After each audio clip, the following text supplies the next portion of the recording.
Good afternoon, everyone, and welcome to our September edition of Market Insights. Gavin is in his standard place in the Northeast, and Rich is in an Orlando airport.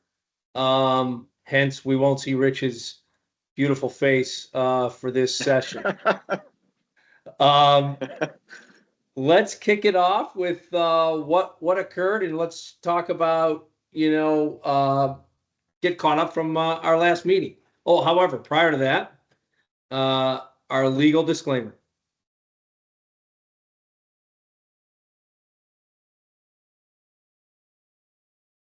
Thanks for that, Gavin.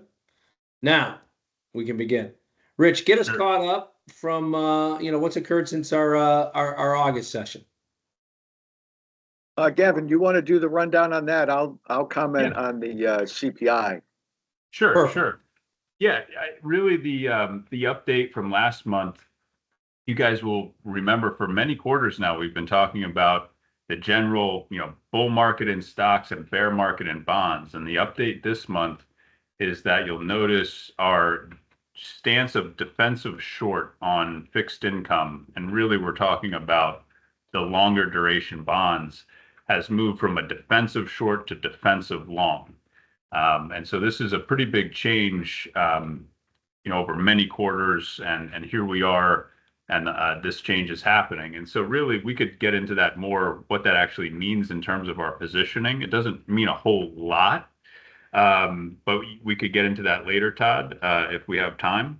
And then other than that, really the other signal changes that commodities have gone check down from offensive long to defensive long, which should really be seen more as a neutral. And that makes sense with the market regime kind of being up for grabs in terms of quad 1 or quad 4, leaning a little bit more to the quad 4 side, which is both, it means inflation down, right? So if we think about commodities and inflation and fixed income not really liking inflation higher, that all adds up to say we're probably somewhere between quad 1 and quad 4, leaning towards risk off quad 4 at the moment. That's the update from last month. Well, good. That is a big change in our stance, and markets are reacting to a lot of news. Today's a kind of an opportune day to have our discussion because we got a recent CPI print this morning. Came in a little bit maybe hotter than anticipated. The whole world, especially the market, talks rates. Rich, what was your thoughts about the recent print on CPI, and where do you think the Fed goes and here with the September 18th meeting coming up? Well, our view is that, and it's been this for a while, that inflation is going to remain sticky. And even though the pace of inflation is moderating, it's not likely to just get right down to the Fed's 2% target.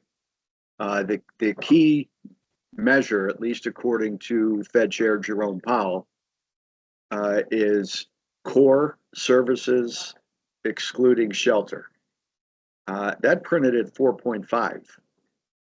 So headline gets all the attention, but in terms of what the Fed has, articulated, are some of their preferred measures. There's not a single preferred measure, but Powell has called that one out a couple of times, and that 4.5 is double the pre-COVID trend. So, to us, it's another example of inflation being sticky, inflation being stubborn, and that sets up this dichotomy where the Fed's own projections call for them to reduce rates by year end, but the market is pricing in about double the amount of rate cuts.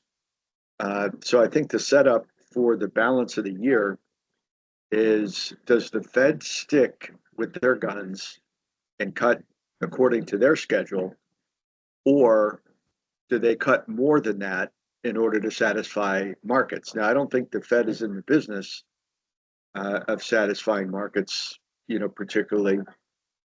But That we'll have to see. And our view is that we don't get as many rate cuts as markets are currently pricing in. Gavin touched on the market regime, with bonds and bond yields down across the board, not just in the US, but globally. That's consistent with either quad one or quad four. Bond yields fall in both quad one and quad four.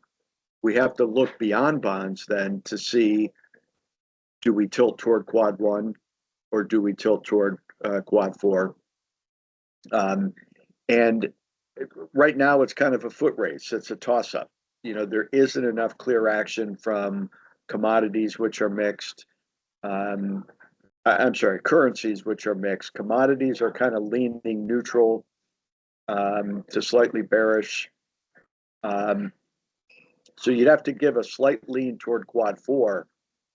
But our nowcast for the economic data is saying in the outer quarters, quad three is going to be, the environment. That implies a pickup of inflation that's likely to hit somewhere in the last couple of months of the year. So if we think inflation is going to start plateauing around today's levels and gradually tick up from there, I think that's probably going to cause the Fed to not cut as many times as the market is pricing in. Well, that's interesting because the markets are screaming for deep rate cuts. The futures indicate that coming in prior to this print that a 50 basis point cut was, if not probable, possible. That seems to be taken off the table. We don't have a meeting in October, so if I'm hearing you right, Rich, you're thinking November and December rate cuts are going to be a little bit tamer than maybe Wall Street expects or perhaps wishes for. Yeah, I think Wall Street in general, there are two ways of looking at it. One is to say, if the Fed has achieved victory on inflation, they should get the Fed funds rate down to neutral as fast as possible. So, get it from 5.30 down to 3% or 3.5% as fast as possible. And then you let things play out from neutral. The question is whether the Fed is actually going to do that. And if they don't see that, and by the way, the Wall Street forecasts are for growth to continue slowing and get to sub 2%, and for inflation just to continue dropping until it lands spot on the Fed's 2% target. Where we differ with that is we see around current levels of inflation as being a plateau, and our numbers show inflation moving back up. So there's your divergence in that consensus expects inflation is going to be perfectly behaved and land perfectly on the Fed's target. Therefore, the Fed would be justified in reducing the funds rate as fast as possible to that neutral rate. And we're saying, well, we don't see how inflation actually does that. And as soon as you get the first print going in the wrong direction, or the second print going in the wrong direction where inflation is moving back up, I think that forces the Fed to discontinue cutting. I mean, markets are pricing in about 9 rate cuts between now and the end of next year. They're pricing in about 2.5 more cuts than the Fed's own projections this year, and about 3.5 more cuts than the Fed has built in to their 2025. And I think as soon as they get an inflation number that isn't cooperative, I think the Fed's going to stick with their guns and cut according to their own forecast, not Wall Street's. Well, that makes sense. And I think sometimes Wall Street, there's a desire to see rate cuts. It could be good for business. So that perhaps factors into to their thinking. Would you agree that the last thing the Fed would want to do is to be aggressively cutting rates and then 6 months from now have to reverse course and go in the other direction? Is that something that Totally. would be, yeah. Totally. And I think that's why the Fed is likely to be more cautious and deliberate. And now keep in mind, when they got the rate up to the peak for this cycle, as soon as it got there, the market started pricing in cuts. But the Fed held it and continued holding it and continued holding it much longer. And I think over that span, Wall Street got excited about pricing in cuts on at least 3 separate occasions. So, this is no different. And I do think that would be the worst case for the Fed, is that they cut. And then if they had to do an about face, then they're basically admitting that they're wrong. Right. Right.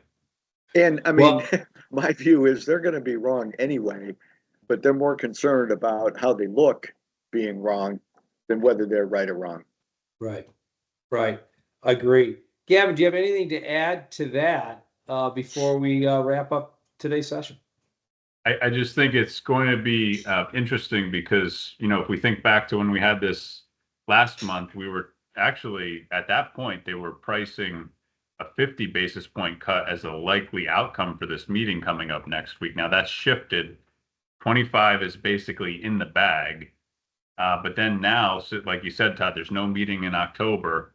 So after this meeting's over next week, I would expect we get back here for another meeting with us in October. And we're saying, well, are they going to cut 25 or 50 in November now? So it's just going to be the same thing again. But to Rich's point, I think more caution will be seen from the Fed than what the market is currently pricing.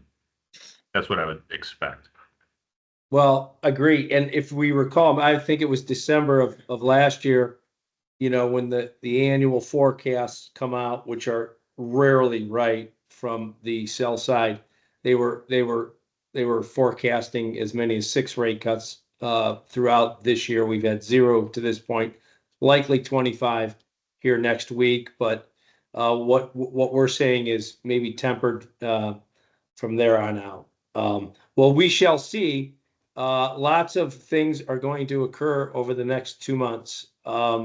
It started with the debate yesterday, and we'll have lots of election banter back and forth. So until next month, guys, great update, and we'll see how things play out. Take All right, care. sounds good. Have a good day, guys. All right, thanks. Thanks, Gavin. Thanks, Rich.